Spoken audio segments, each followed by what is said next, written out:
هرچی فکر میکنم میبینم معادله عجیبیه. چطور؟ پیامبر پیش از درگذشتشون دستور میدن که یه عده‌ای حتما باید در سپاه اسامه حضور داشته باشن و در مدینه نباشن.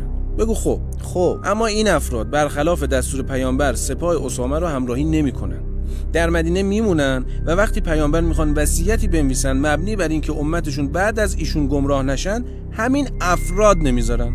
بگو خب بعد وقتی پیامبر از دنیا میره، همین افراد بیعتشون رو با علی ابن ابی طالب در روز قدیر فراموش میکنن و میرن توی سقیفه تا برای پیامبر جانشین انتخاب کنن. خب بعد استدلال میکنن که ما مهاجرین نسبت به شما انصار برتری داریم. اون وقت با حضور فردی همچون علی ابن ابی طالب که داماد، برادر و وصی پیامبر بوده، برای خودشون از مردم بیعت میگیرن و میشن جانشین پیامبر.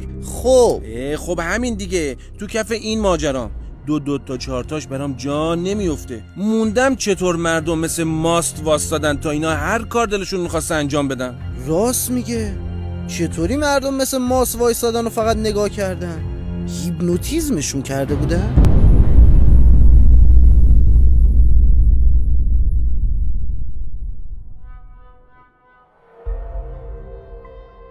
مردم مثل ماست وای نستادن نگاه کنن. بس چیکار کردن؟ واسطادن مثل دوغ نگاه کردن؟ نه مثل دلسه واسطادن گازش بره. نمک. چقدر شماها با نمکی لعنتی ها. پوشیدن لباس خلافت به صرف گفتگو و مذاکره فراهم نشده. این لباس رنگ خون گرفت تا به قد و قامت خلیفه در اومد. یعنی چی؟ در روزی که پیامبر از دنیا رفتن، دو قبیله اوس و خزرج که بزرگترین قبایل ساکن مدینه بودند در سقیفه جمع شدند و بینشون بحث بود که خلیفه پیامبر باید از کدام قبیله باشد. ماشاءالله همه مدعی بودن. این خبر به خلیفه اول دوم رسید و آنها هم سریعا خودشون رو به سقیفه رسوندن. البته اونا اون موقع هنوز خلیفه نبودن. حالا مدعیان خلافت سه دستن: اوسی ها، خزرجی ها و مهاجرین. این وسط بحث بینشون بالا میگیره، حتی زد و خورد میشه و سعد ابن عباده بزرگ قبیله خزرج زیر دست و پا میفته و نزدیک بوده حتی کشته بشه، تا اینکه در نهایت یک نفر دستش رو به خلیفه اول میزنه و میگه من با تو بیعت کردم و او هم خلیفه میشه. مگه بازی دزد و پلیس بوده؟ یعنی چی؟ آقا یه بازی هم هست همینطوریه، بازی دزد و پلیس. یه عده جمع میشن دزدن، یه عده هم پلیسن. بعد پلیسا دزده رو میگیرن دستگیر میکنن میندازن زندان. بعد اون دزد دیگه که تو زندان نیست اگه دستشو بزنه به این دزدی که تو زندانه، این دزدی که تو زندانه میتونه فرار کنه. برادر من شوخیت گرفته، بحث جدیه. من شوخی گرفتم یا اونا؟ دستمو زدم به دستت. جان؟ دستمو زدم به دستت، حالا خلیفه تو. جدی باش آقا، جدی باشه. آقا قبول دارم در برابر این اتفاقات فان باید جدی بود، ولی دستمو زدم به دستت، حالا خلیفه تو. بعد مردم به همین سادگی هم قبول کردن؟ نه به همین سادگی هم که نه، طبیعتا مقاومت زیاد بوده، ولی توی منابع تاریخی متعددی به ویژه تاریخ طبری نقل شده که خلیفه دوم گفت من به پیروزی یقین نداشتم تا اینکه قبیله بنی اسلم آمدند و کوچه های مدینه پر شد. ببخشید به چی یقین نداشتم؟ به پیروزی؟ مگر جانشینی پیامبر یه رقابت دنیایی بوده که اون آقا از این به عنوان پیروزی یاد میکنه؟ دستمو زدم به دستت، حالا خلیفه تو.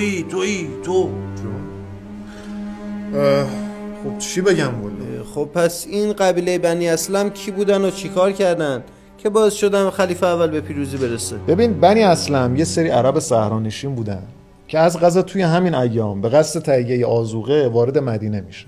خب بعد به اینا پیشنهاد میدن که اگه کمک کنن برای بیعت گرفتن از مردم، آذوقه 1 سالشون رو رایگان در اختیارشون میذارن. از مردم بیعت بگیرن؟ یعنی چی کار کنن؟ بیان با مردم صحبت کنن که بیان بیعت کنین ها؟ عزیز من میگه طرفش عرب صحرانشین بوده، بعد تو میگه برن صحبت کنن. عرب صحرانشین زبونش شمشیرشه، میفهمی؟ شما آقا. چی؟ شما؟ گفتی زبون شمشیرشه دیگه. خب ببین تو شرح نهج البلاغه ابن ابوالحدید به نقل از برا ابن عازب که یکی از اصحاب پیامبر بوده نقل شده که پس از سقیفه خلیفه اول و دوم و عده‌ای چماق به دست را دیدم که جست حمله و تهاجم به خود گرفته بودند و به هر کس میرسیدن وی را کتک میزدند و به زور دست او را گرفته به عنوان بیعت چه بخواهد و چه نخواهد بر روی دست خلیفه میکشیدند. اون وقت این یارو یعنی بیعت کرده دیگه ها؟ اتفاقا خیلی هم جدی بوده. اصلا این قبیله بنی اسلم تعدادشون چقدر بوده که تونستن از این همه آدم بیعت بگیرن؟ بشینید بابا، بفهم بشینید.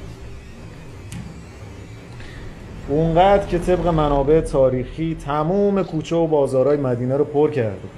عجب. بعد اونا همه با هم کل قبیله اومده بودن توی بازار برای تهیه آذوقه. آره؟ ظاهرا. عد روزی که قراره بیعت بگیرن رسیدن. بله.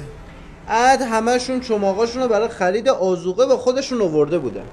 مثل اینکه عد موقع رسیدن به جای این که برن به خانواده پیامبر تسلیت بگن سر از سقیفه در آوردن.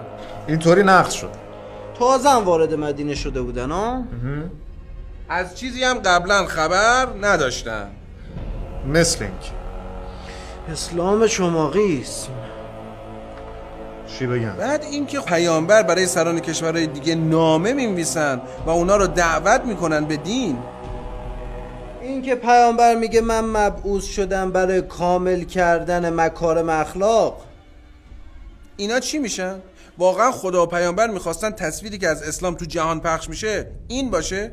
اسلام چماقیسم؟ خب شاید اونا تو کارشون صلاح و مصلحتی میدیدن که خدا و پیغمبر از اون بی اطلاع بودن. دستمو زدم به دستت حالا خلیفه تویی تو. خاموشش کن بابا، بحث جدیه. ای بابا تو چرا فکر میکنی من همه چیو به شوخی گرفتم؟ اتفاقا سوال منم همینه. ببین تصویری که خدا و پیامبر میخواستن از اسلام منتشر بشه همینه.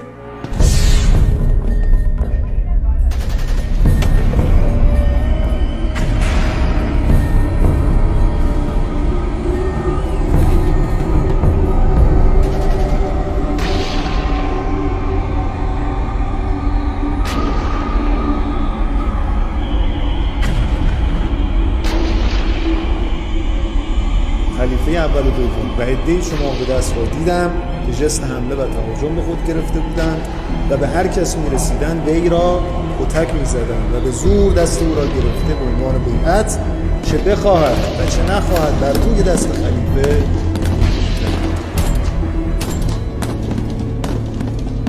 نه اینو الان میکشه. نه میخوای ردش کن، اینجاش خیلی خشنه، ردش کن. بزن مهدی نکش. میخواد بکشتش. بزن مهدی.